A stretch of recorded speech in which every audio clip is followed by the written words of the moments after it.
Programming না শিখলে IT সেক্টরে কাজ করা যায় না এমন ধারণা অনেকেরই, কিন্তু ব্যাপারটা এমন নয়। প্রোগ্রামিং এর ধারণা না থাকলেও আপনি সফল হতে পারেন আইটি ইন্ডাস্ট্রিতে। আচ্ছা, এর কি কোনো সমাধান আছে?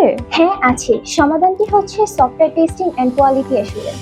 একটি সফটওয়্যার ডেভেলপ করার পর তাতে কোনো ভুল ত্রুটি আছে কিনা, তার ফাংশনালিটি প্রপার কাজ করছে কিনা তা নির্ণয় করা হচ্ছে একজন সফটওয়্যার টেস্টারের কাজ। বর্তমানে বিশ্বের প্রতিটি সফটওয়্যার ইন্ডাস্ট্রিতে প্রয়োজন বিপুল সংখ্যক সফটওয়্যার টেস্টার, কিন্তু প্রয়োজনীয় দক্ষ মানুষ পাওয়া খুবই কষ্টকর। তাই PeopleNTech আপনাদের জন্য নিয়ে এলো software testing and quality assurance course. আপনাদের জন্য কোর্সটিতে যা যা থাকছে: manual testing, automation with Selenium, API testing, performance testing, application testing, database testing, security testing. বিস্তারিত জানতে আমাদের সেমিনারে অংশগ্রহণ করুন বা ইনবক্স করুন আমাদের ফেসবুক পেজে।